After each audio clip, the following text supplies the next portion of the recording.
नहीं, अनगिनत उपकार जिनके वो कभी बिसरना नहीं। श्रीमद् घट रामायण में श्लोक है कि जननी जन्मभूमिश्च स्वर्गादपि गरीयसी। आइए जानते हैं महेंद्र प्रताप के परिवार से कि कैसे कालमुखी बेटे अपने माता पिता को धक्के मार के फेंक देते हैं। महेंद्र प्रताप अपने बच्चे के जन्म की प्रतीक्षा करते हुए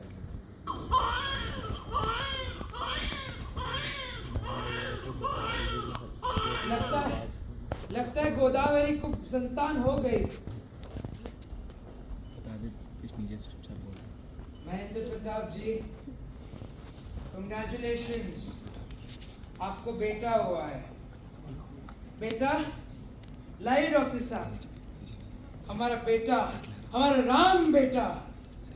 डॉक्टर साहब, बच्चे की माँ कैसी है? महेंद्र प्रताप जी, एक बड़ी दुखद बात है। दुखद बात? क्या कहना चाहते हैं डॉक्टर साहब? निसंकोच होकर कहिए। महेंद्र प्रताप जी, आपकी पत्नी को डिलीवरी के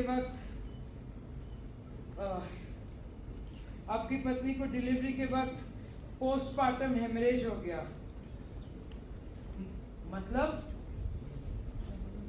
जी, ज्यादा खून बह जाने के कारण आपकी पत्नी की मौत हो गई।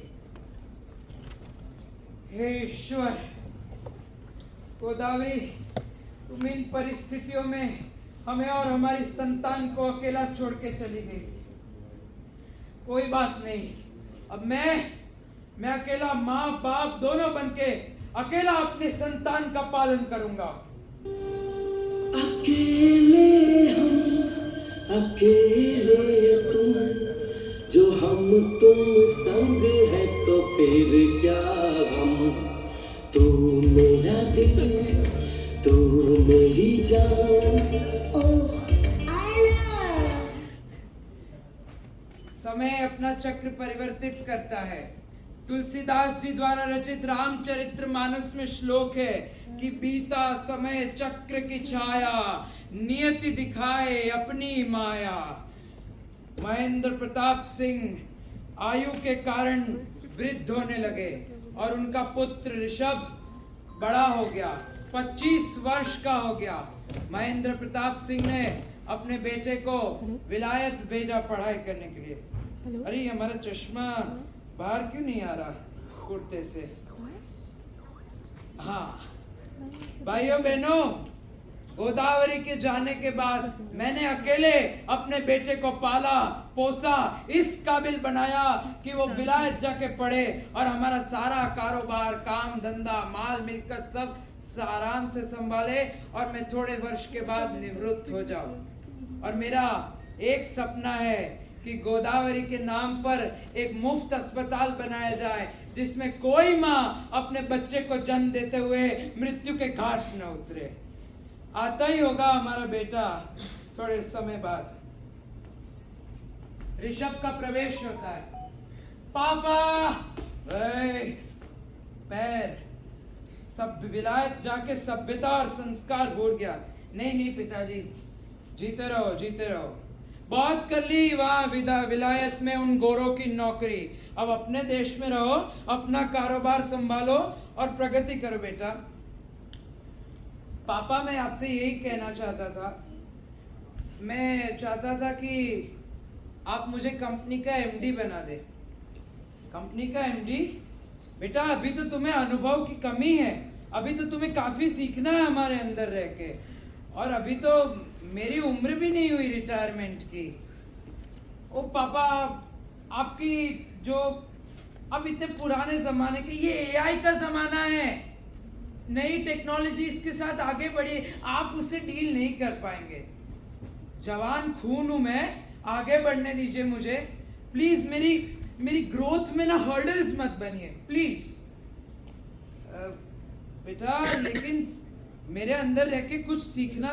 पापा, आपको मुझ पर विश्वास नहीं? बेटा, विश्वास की बात है ही नहीं। जिस दिन एक बाप अपने बेटे पर से विश्वास खो दे, समझ लेना संबंधों के सूर्य सदा सदा के लिए अस्त होते हैं। बेटा मैं कहता हूँ अब तुम बड़े हो गए हो, कंपनी का कारोबार संभालने लगे हो। मैं चाहता हूँ मेरे दोस्त विशंबर नाथ की बेटी है, उनसे विवाह कर लो और नया घर संसार बसाओ। पापा एक्चुअली वहाँ यूएस में मेरी गर्लफ्रेंड है Jiya. Actually both of us are pregnant.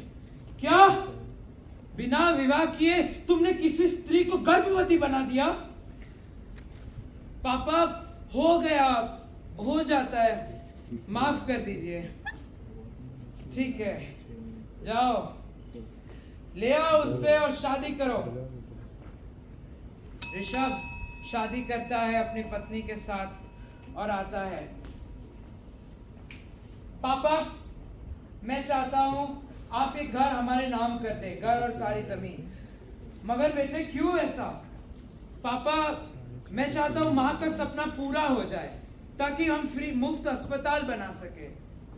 ठीक है बेटा, मैं साइन कर देता हूं।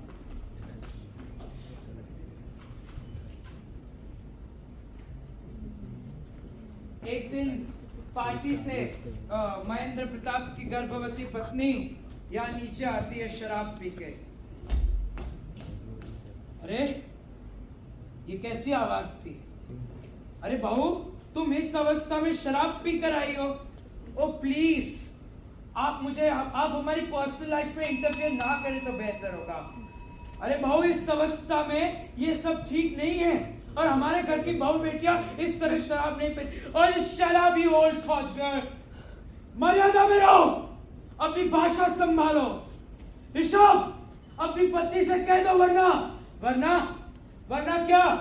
वरना ये जमीन, ये जायदाद, ये माल मिलकत से तुम दोनों को बेदखल कर दिया जाएगा। और ये शराब, आपने सारी जमीन हमारे नाम कर दी है।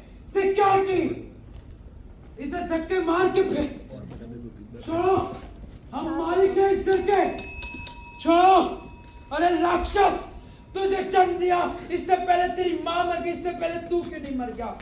राक्षस विनाश काले विपरीत बुद्धि, ऐसे श्रवण तुझे श्रवण समझा, तू तो दुर्योधन निकला। छोड़ श्री राम। तो जैसा कि आप सभी ने देखा, ऐसे काल श्रवण नहीं, आज के युग में